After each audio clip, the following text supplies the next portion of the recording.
After managing well over 50,000 guests in dozens of different cities, my team and I have learned that the guest screening piece is such a crucial, essential piece to your short-term rental business. In fact, it's one of those things that can really make or break your short-term rental business or help you keep your sanity if you're getting it right and keep you from getting stressed out if you're running your Airbnb by yourself. So today we're going to talk about 9 red flags that you can spot before a guest actually stays in your property. We're going to break down the minute details, the things that you need to look out for so that you can stop these bad reservations before they actually happen. Let's dive into all that on today's episode.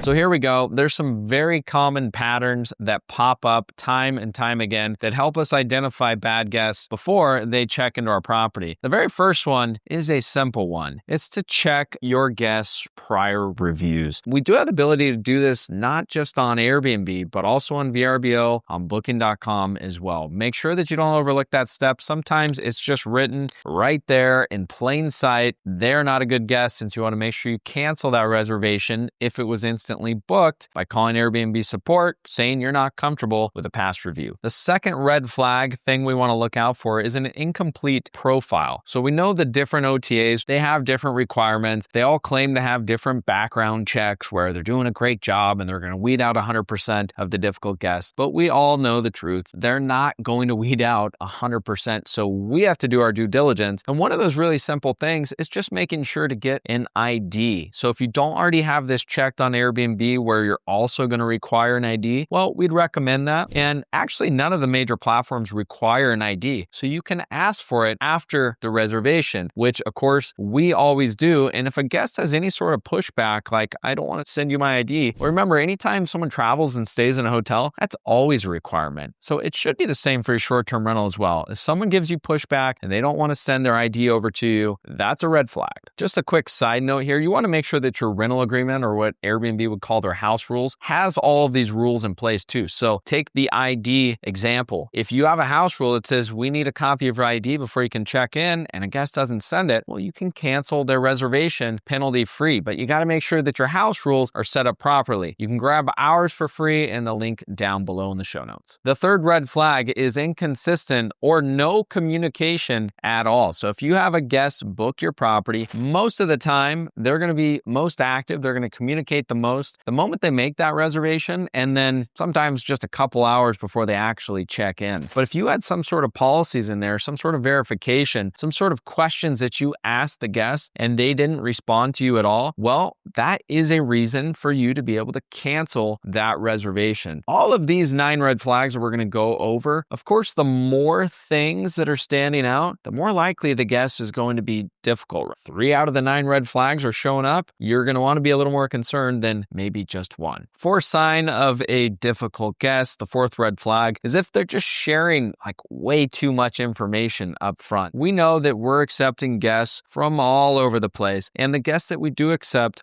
are just going through different situations, right? Sometimes maybe they've lost a family member, or maybe they're going through a divorce. But if they're exposing all of that up front and they're just lots and lots of communication that doesn't have to do with the rental, well, that's a sign of a potentially difficult guest. The fifth red flag for a difficult guest, and this is kind of associated with number 4, but if they're asking just a ton of questions. So we know that your listing should be set up perfectly, so all of the questions someone would ask, they could answer just by looking at your listing. But we know most guests are not reading that much anymore, right? So you should have some sort of idea based off all your past reservations, how many sort of questions come up. Maybe it's 1 or 2 or 3. Again, if the same question's coming up over and over, it means you're not doing a great job on your listing, and you need to add that in there so it's much more clear. So aside from the general questions for a property, so what I'm talking about here are questions really outside of property details, right? Just really verifying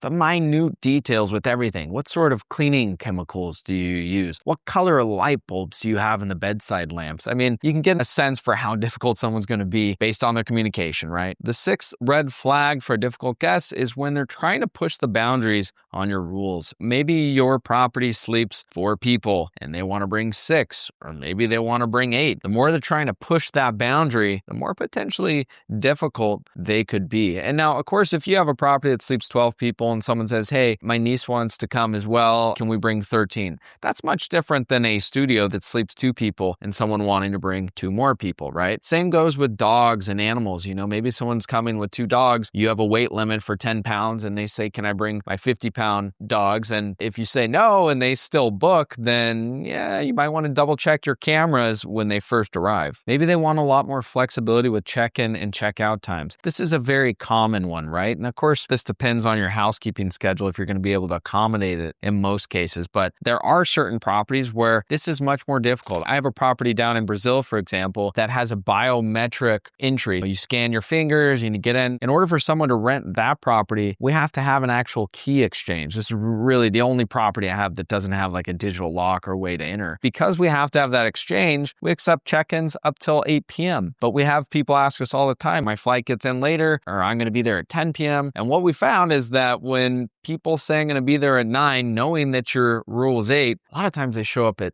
10 or 11 or 12 or 1. So if you're a little flexible on your rules up front, then a lot of times guests will unfortunately take advantage of that and push the boundaries. So just keep an eye out for that. If someone's trying to do that before checking in your property, it might be a sign of a difficult guest. Number 7 is sort of vague travel plans. So we always like to ask our guests why they're coming to town, what time they expect to arrive. And sometimes we get some really vague answers where it's just like, I'm not quite sure. And if they're flying in from a different place, usually they should have some sort of flight or something like that. It's often the case that they want to change that reservation as well. So if they're sort of unsure up front, then it creates more changes going forward. And of course, you have a cancellation policy, but these will likely be some of those scenarios where someone does cancel, but then they complain or they try to get a refund based off some sort of prior communication. So just keep an eye out for sort of vague travel plans. Number 8, this is a super important one. This is last minute bookings. We've talked about this one a lot on the channel. If you're new to the channel, you can go to strriches.com. We have literally hundreds of episodes there. We have interviews with some of the leading CEOs and founders of the software industry. So check it out. We also have a lot of free ebooks, things that we've learned. Last minute bookings, we know that this is a red flag because we just have less time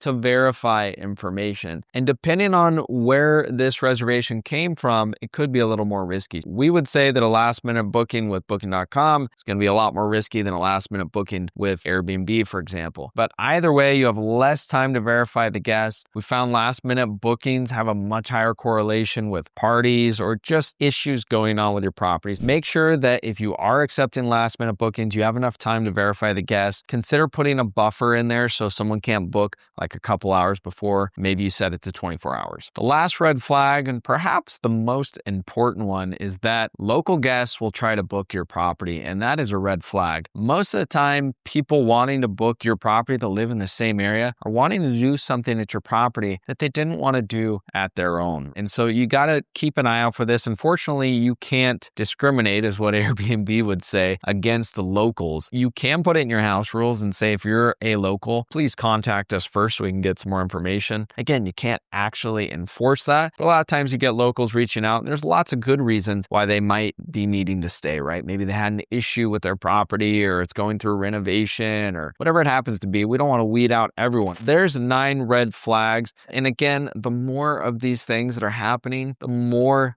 likely it is that you're going to be having a difficult guest. Most of these things we can weed out from the very beginning based off their communication, based off their behavior, and based off their booking patterns. So there you go. There are 9 red flags, 9 reasons why you might have a difficult guest checking into your property. Remember, the chances of having a difficult guest is very, very rare. And of course, if you're aware of these things ahead of time, then that chance is even smaller. I hope you found this episode helpful. If you did, I'd really appreciate it if you wouldn't mind giving a thumbs up. Consider subscribing to the channel or sharing it with someone that you think might find value in it. Until next time, I hope you have a fabulous week.